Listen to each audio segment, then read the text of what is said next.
What's going on, peeps? What's up, Mike? Mike, you like my background over here? You like that? Your anime? You like your anime Mike? You Well, like we're that? best friends, so it makes sense that Yeah. we're back there. Every time I try to turn mine into anime, though, I get these huge eyes, and you could see that like my eyes are not very big. And if I smile, they're like, "Oh, how you doing? Yeah, it's nice, nice." So what's going on, my man? How are you today? Living the dream. Living the dream? Yeah, you excited? You Oh yeah, pumped? always. We Always? actually convinced them to let us back on today, so I mean, they said we couldn't do it last week. It wasn't kind of like, I mean, it is what it is. I understand, you I'm know? not actually sure if they know we're on and doing this, but that's okay.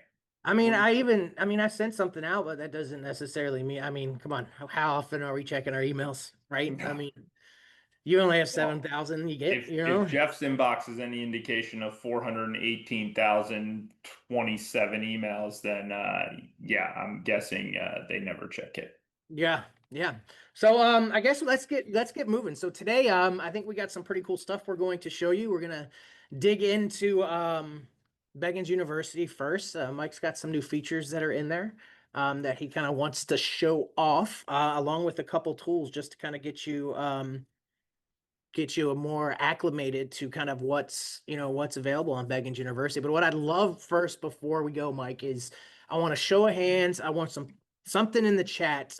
Um, how many people have gone in and started to really play around with all of the new tools, all of our trainings, all of our videos, everything that is it that we have. Zillow Showcase does not count. Okay, I know that you have to go in there for your Zillow showcase, but how many people? Give me a raise of hands. How many people have been in there just to take a look? What you got for me? I got three, four. You can put it in chat too. I know some of you like to talk instead of raise your hand. Like, let me know. So we got about nine, eight, nine. Come on, throw them up. Throw your hands up. What was that song that we listened to? All I do is win, win, win. Yes, I have been playing. Yes, that's good.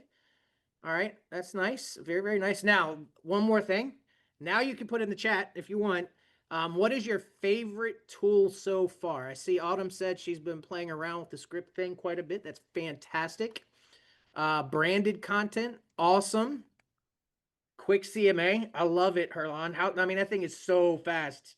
I know it's about 90%. Like sometimes it can throw some things off, but I mean, come on.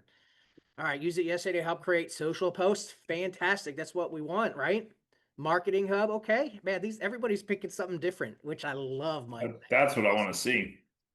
AI interpretation of contracts tool. Yes, that's one of my favorite ones, Jennifer. I think that's like it's just one of those things that I had a seller one time that he was really trying to dig through the contract, and he said he was a contract guy. But then he really wasn't. He didn't understand any of the stuff. So to be able to go in and take that listing agreement and put it in there, to kind of help with the understanding everything actually was awesome. And it's landing the listing on it. I think it's landing the listing because he understands it better. So stale bio. Yes, today this is a great time to be able to go through and make sure. I mean, again, if it's all about skills, it's all about prep and being prepared for the boom, which I'm sure everybody saw some things yesterday on the news. But you want to make sure you're set up for success. So when this happens, you have the skills, you have everything set up and ready to go. So thanks for everybody who chimed in there. But Mike, I'll go ahead and let you go. Let's see some of these things that you wanted to show off today. And if we have time, I want to talk about one other thing, if possible.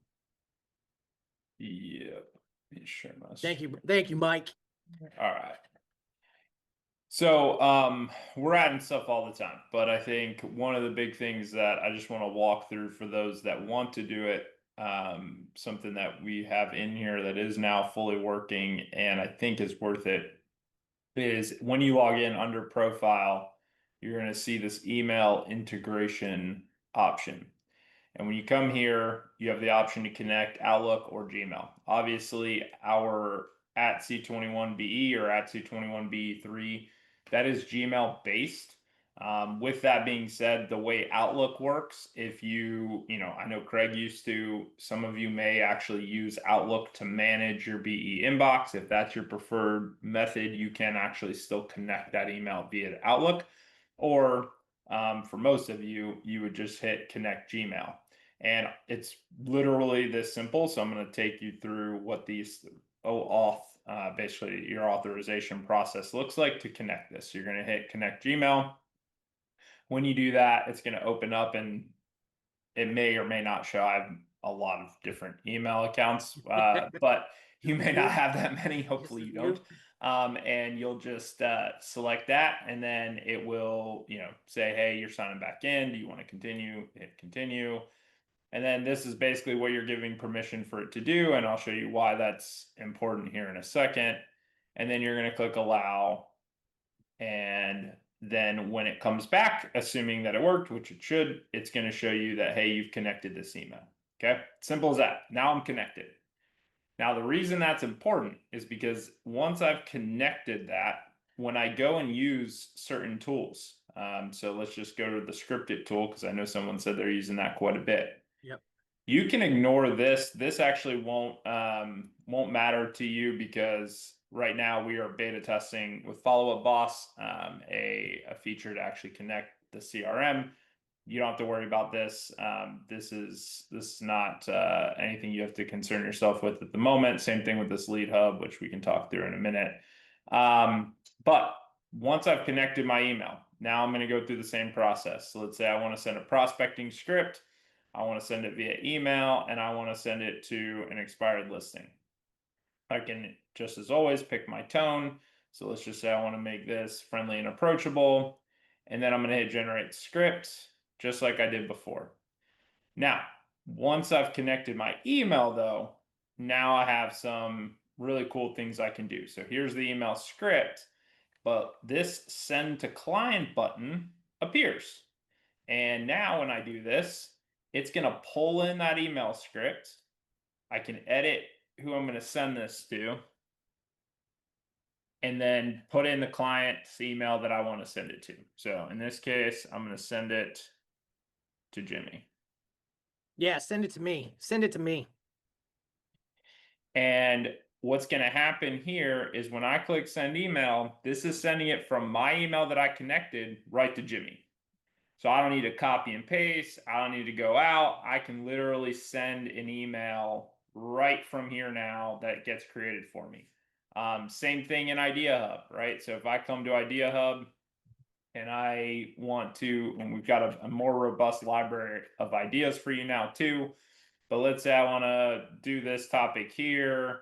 And yes, I'm going to brand it with an image, and I'm going to use Century 21. And then I'm going to do an email instead of maybe a social post. Same concept, right?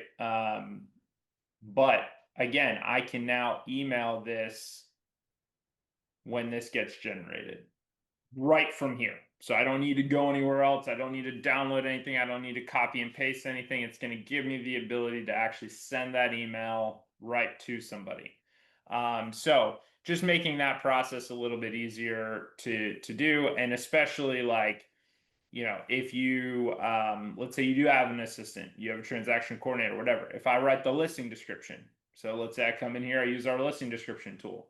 When it produces that listing description, you can actually send that listing description right to your TC right from here. You don't need to go anywhere else. You don't need to copy and paste it. So again, just trying to save you some time. So here we go, right? Email was created. So I can email this right now by just clicking this and emailing it out. All right. So again, just trying to make this process for you as super easy as possible. So same thing, all your real bio, you have the ability to email that out right from here. Quick CMA, right? So let's say I do a CMA, same concept. So when I run the CMA, it's going to do it, right? Some of you said that's your favorite tool.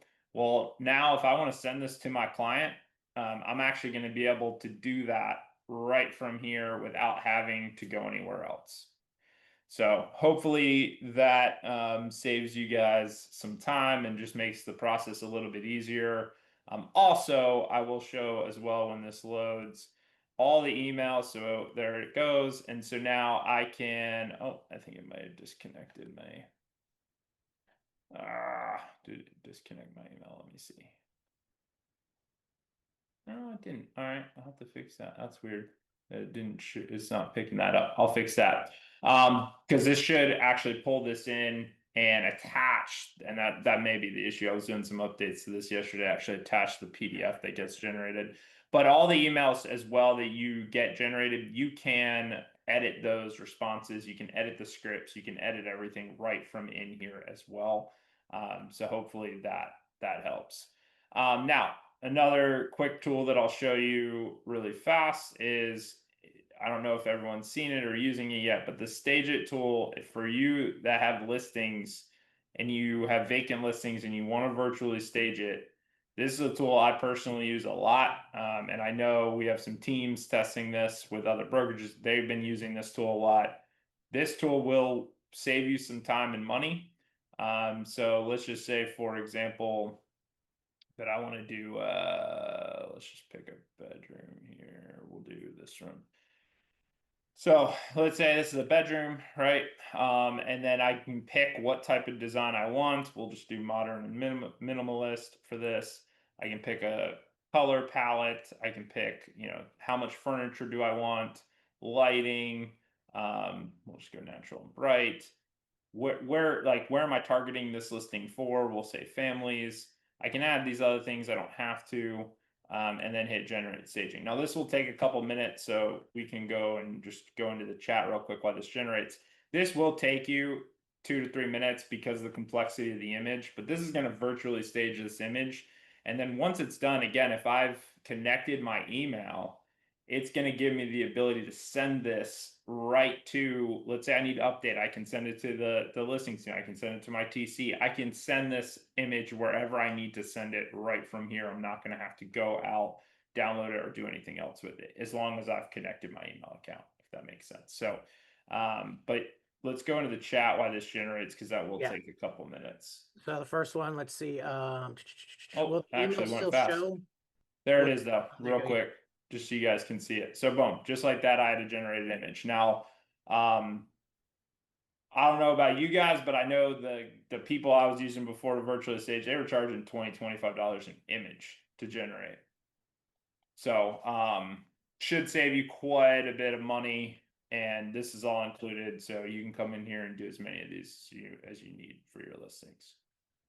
So while we're talking about virtual staging, so for those of you that are going to use this, and let's say you are using, let's say you are using Zillow Showcase.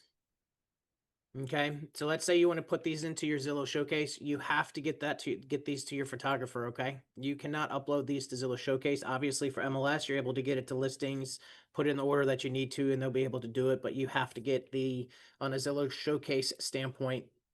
You will need to ensure that you get it to your photographer, because I know that question is going to come up when everybody goes in and they want to do it and they have a showcase. We're going to have that issue. Okay. So I wanted to make sure we discussed that.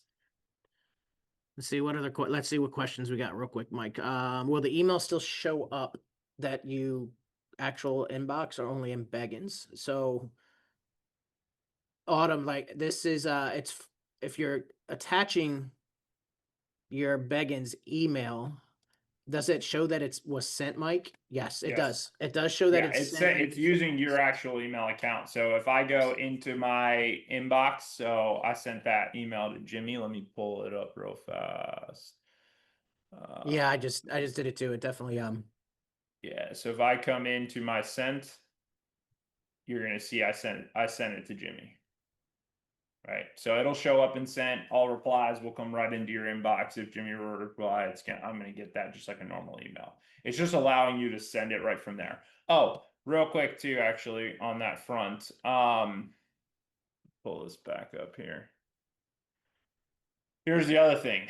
So on features like, so real quick, so if I wanted to send this now, I can pull this. When I send this, it's going to attach the image. But real quick too, once you've connected your email, let's say on script it, for example, let's come back here real fast. Let's say I'm going to do a prospecting script, and I'm going to send it via email, and I'm going to do it to a past client, whatever, doesn't matter. And I generate this. The other thing I can do that you're going to see right below your email here. So yes, I can send this. The other thing I can do though is my calendar is now connected. So if I said, hey, I'm not going to send this right now, but I do want to send this, I can actually schedule this and say, hey, I'm gonna either do script practice, right? I'm gonna block it off. I can name this whatever I want. It's going to include that script for me. And so now I can say, you know what, I'll remind me to send this to Jimmy in 2 days, right? Or let's say I do want to send it now, but I want to schedule a follow up with this for a week from now to make sure that I follow up with Jimmy because I sent it today. I can actually come in up in here and change this time, change the date to whatever I want. And when I click, I can add other people, whatever I need to do, right? Just like a normal meeting invite. But when I create this, this is going to block this time off on and create a reminder on my Google Calendar. So right on my calendar now, I'm going to have that blocked off and it's going to remind me because I'm going to get really busy. And now in a week from now, it's going to pop up and say, hey, by the way, did follow up with Jimmy? You sent him an email a week ago. So again, just another quick kind of easy way that you can use it once you've connected this account, right?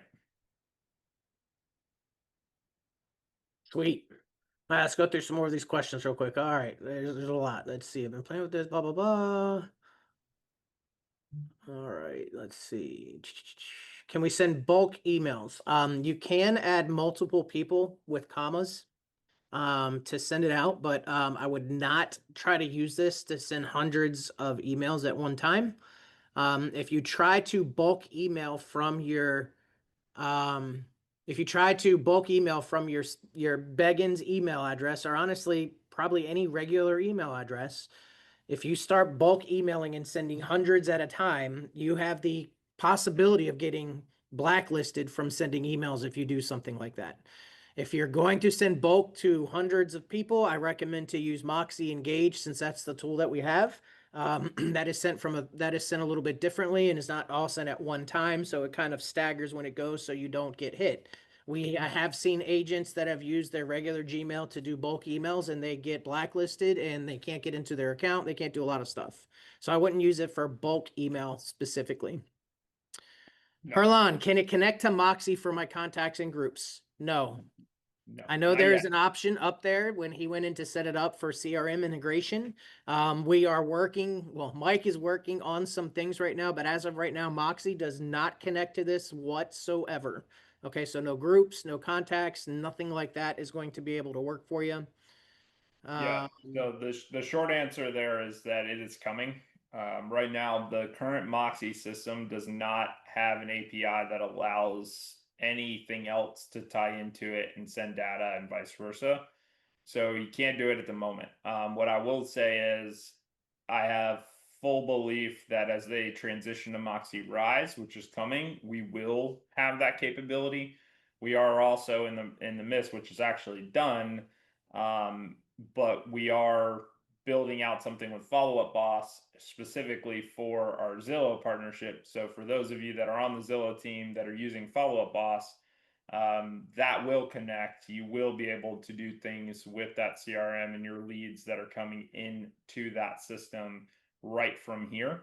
So that is done, and then my goal is that that similar process will be done with Moxie at some point. The second that Moxie allows that to happen, but the right now for those on Moxie, you will not be able to do it.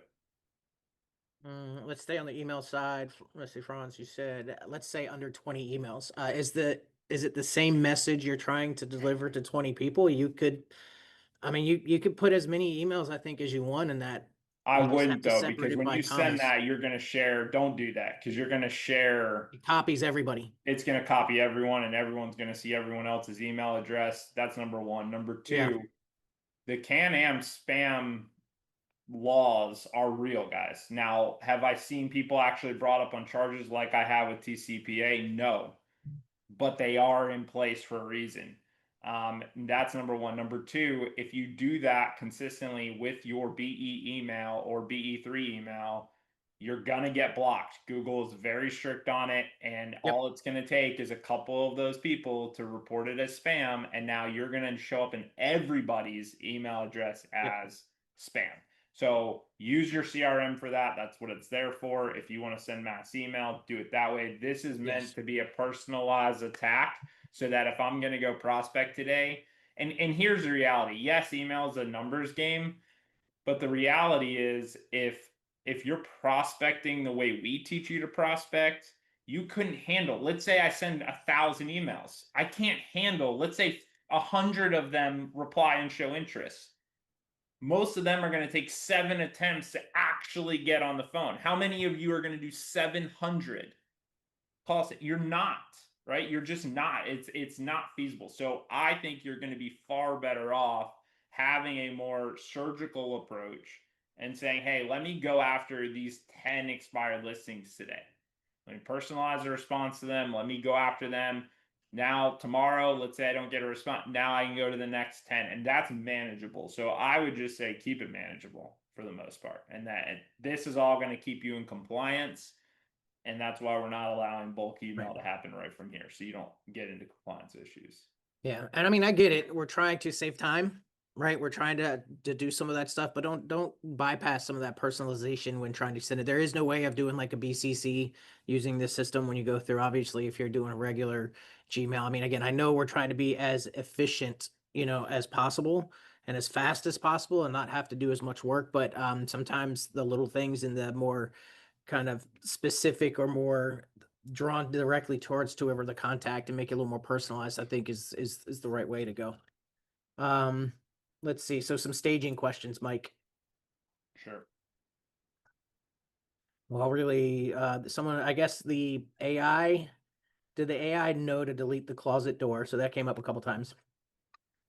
So that wasn't a closet door. So in that particular picture, that's actually the door to the room opening in. It just didn't show it being opening in, and put something else there. So the AI though has been trained to not change like anything structural. So it's not gonna add windows that aren't there.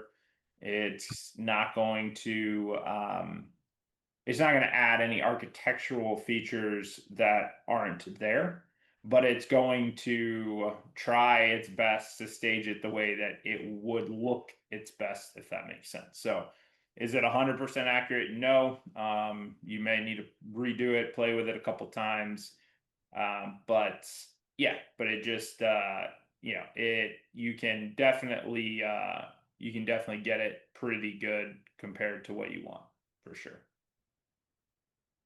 All right. Do the pictures of the rooms need to be vacant? Yes. The Yeah. pictures, I mean, I will tell you, I have taken like regular photographs, can't be like cell phone and stuff like that. I have had luck swapping out some of the furniture and even some colors and stuff like that in with obviously stage items already. So I mean I've been able to do that, but again, it has to be like a professional photo. It can't be just like a cell phone like I'm gonna try and change it out. I probably would focus on vacant rooms personally. I wouldn't try and completely change the way a room looks Yeah. unless it's like that bad. The So technical answer is no, it doesn't have to be vacant, but it will work better more than likely if it is vacant.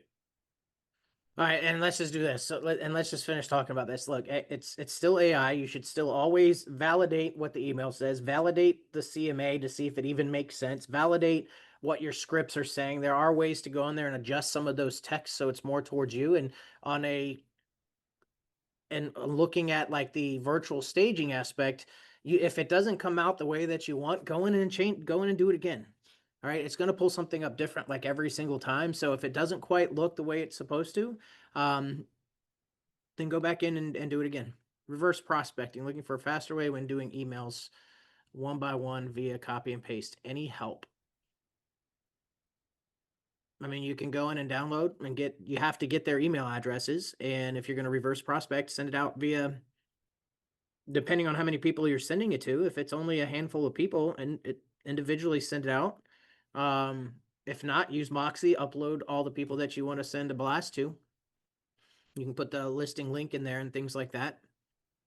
If you're There's going to not send really, mass email, you should use Moxie because yeah, Moxie's going to track the analytics behind that campaign as well. So I would, if you're going to send out, it's easy to manage if you're sending 5, 10, 4 emails. It's not easy if you're going to send it to 500. So you would want to use Moxie in that case so that you can make sure that you are tracking the analytics behind it and right. all of that. So Yeah, because you can see who actually opens it. You can correct. see all that kind of stuff. So I know Yeah. reverse prospecting doesn't always feel like it's the most um I get it. It's time consuming. Some of this stuff is time. We're trying to alleviate as much as we can when it comes to efficiencies, but there's certain things that are going to take time, and we do get paid a lot of money for doing that kind of stuff. So I know it does take a lot of time unless you pay for service. There are services where you can get a list of um all the realtors in the area. You could do stuff like that, but again, I still would go through Moxie to create it and send it out. And the more confident you get in creating a kind of custom e-blast, I will tell you, Herlon, I can do a custom e-blast in probably 2 minutes. And I know and I'm the master of Moxie and stuff like that, but the only reason I am is because I consistently am making them and doing them. So the more that you get in and do it, it will move much faster. And I will tell you, once the um once the new system Moxie Rise comes out in November, it's going to be even faster and even better. So I know we got to wait for that, but just start getting confident in what we have there. Let's see. I just tried it, swapped out a light fixture. Is that allowed? And is there a way to tell it not to do that? So we are continuously working on the prompt. The challenge with certain things like light fixtures, it's not the end of the world if it gets removed or adjusted because it's virtually staged. So you need to know that, right? It's the same way as showing a couch in the room. The couch isn't actually there. So if the style fit removed, whatever, they took it down, it's virtually staged. So it's always needs to be disclosed that it's virtually staged anyway. So when you load it in the MLS, they're going to load in language that says this image has been virtually staged. That stuff's not the end of the world. Anything cosmetic is not the end of the world. What is the end of the world is we don't want to show image. We don't want to show a window in the room that doesn't actually exist, right? That's where structurally you start to get into some challenges because now you've completely transformed the actual room itself. Features, like if I want to change the carpet to wood floors in a virtual image, I can do that, right? And as long as I say, hey, this has been virtually staged. Now, again, I wouldn't do stuff like that necessarily in my images because I don't want to completely mislead somebody who maybe isn't fully paying attention and doesn't realize that that's just so I wouldn't go that far, but you could technically do that and you're not violating any laws by any means. You're just, again, it all becomes about how you want to position the listing. Yep. All right. So I think that is uh it's like photoshopping power lines out, etc. You can't really do that though. Yeah, don't There's do that, guys. you But don't the do power that. line thing has led to major If lawsuits. there's like a commercial building or power lines and stuff, you Yeah, can't do that. that On the that's getting back to interior, more like on the structural. interior of Those the things house, yeah, exist, guys. Like we're talking about something where if Jimmy bought this house and he went in, could Jimmy take out that light fixture, take it down, or put something else? Yes. right. Could he change the carpet to wood floor? Yes. Could he put a couch in? Yes. Could he add artwork on the walls? Yes. Could Can I he add a change the wall fireplace? color? Yes. No, Right? Could he remove power lines? No. Could no. And he there's been lawsuits around could that. he just take down an entire wall and put in a window?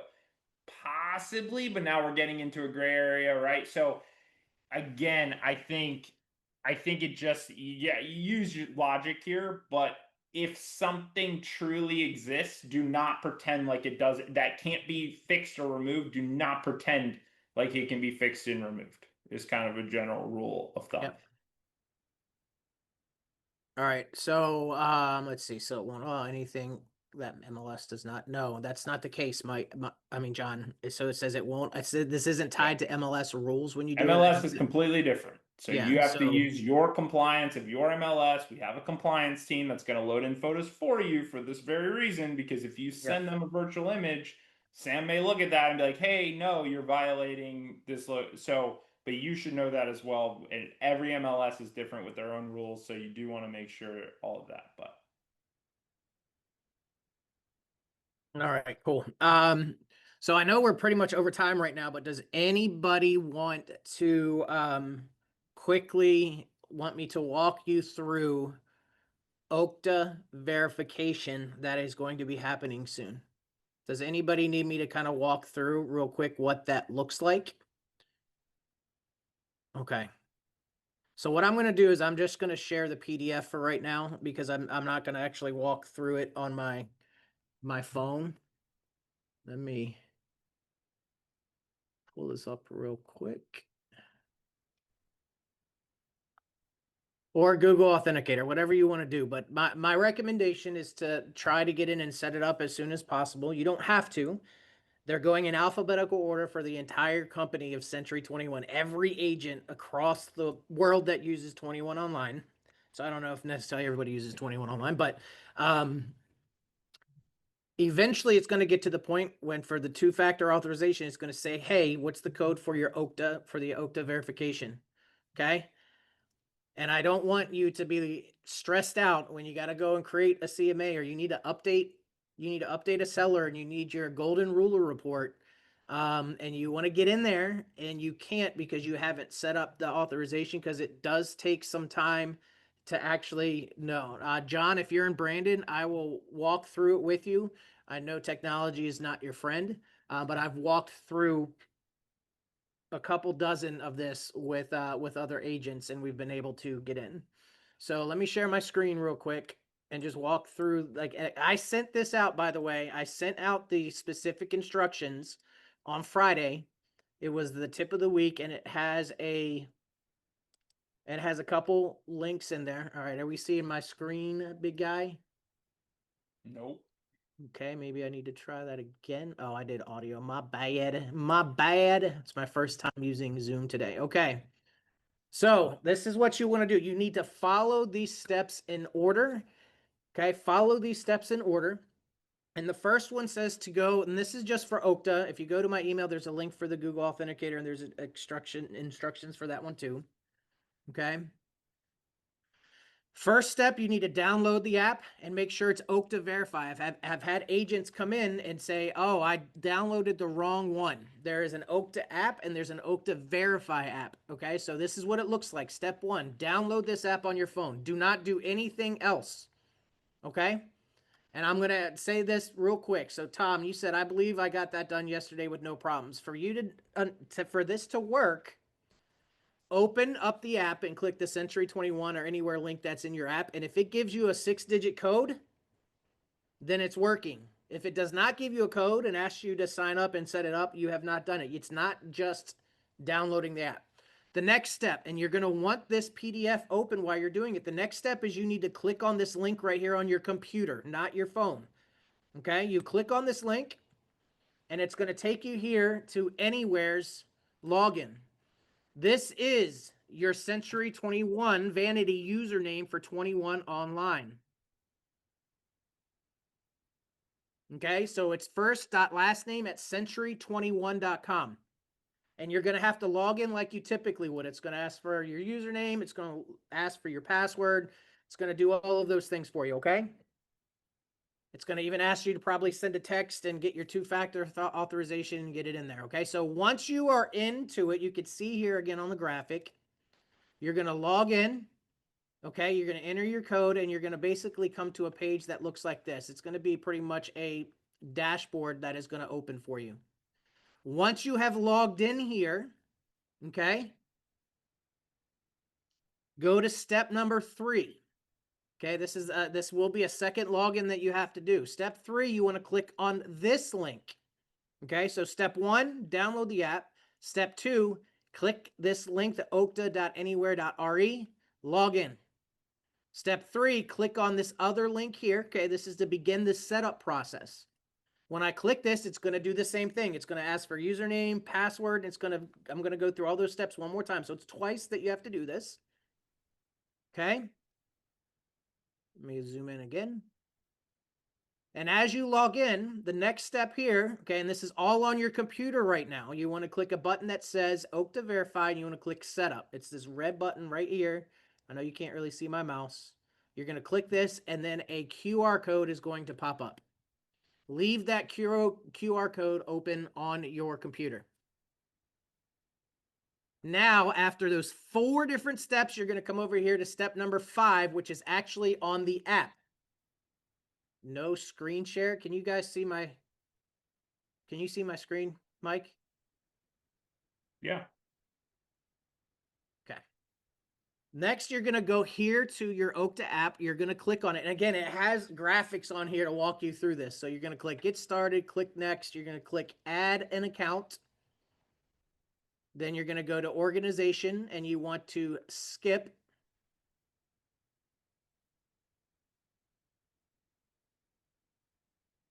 And then you want to, if it says, do you have a QR code? You want to click Ready to Scan. And you're going to go all the way to your QR code that you had, and you're going to scan it. And this is just saying if you wait too long, you're going to get logged out.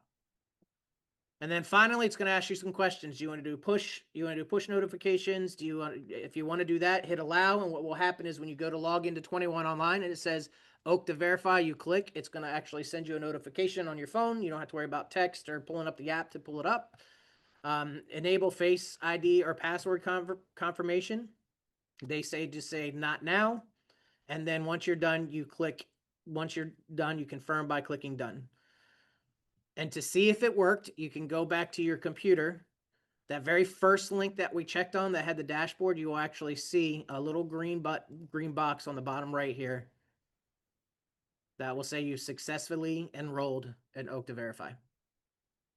No, this is, let me kind of walk through why this is kind of being set up for you, and that might kind of help. You don't have to do this on every computer. It's one time. You're basically, Kelly, you're basically downloading an app that automatically generates codes, and it refreshes like every few minutes. It's a new code that continues to pop up, and it's different for every person when you do it. So this is just, think of it as like, hey, it used to send you a text. Now you're going to have a code that's just popping up in the app. So no matter where you're at, you could be on any computer anywhere. When you go into 21 Online and click Okta, you just pull up your phone. If it sends you a notification, you're going to have that there. If not, you can click on the app and you can see what that code is at that time. And if you leave it on there, it actually will change when you do it. So I highly recommend at some point to go into my email from last week. I know that, let's see. Rachel, you said it's posted on IRB for local peeps. So I would just highly recommend at some point, because it's going to happen eventually, and you're going to be like, hey, what am I doing? You're like, help. And I'll help you. I've called. A lot of times I have to call, or I've even Zoomed so we could go through it. I don't know if Kalani's on here or not. No, she's not. Yeah, I can Zoom and help you out too. But if you follow those instructions step by step and ensure that you're using for the username, it's your 21 Online login, which is first name dot last name at century21.com. Okay. So I appreciate everybody. Thank you so much for jumping on and sticking around a little bit with me today. John, again, if you're in Brandon, I'm heading over there shortly, so I'll help walk you through what that looks like. I'll resend it again, Kelly, but if you go to Friday's email, if you just search tip of the week, that was my Friday email, along with on the last Tuesday's meeting for the Apollo Beach Roundtable. I also sent out the PDF and everything on there too. But happy, was it Thursday? Thanks, Mike. I appreciate you. Yeah, man. And you got time later on today? What's that? You got time later on today for Chris and I? Give me a shout. All right. Thanks, brother. All right. See you. Peace.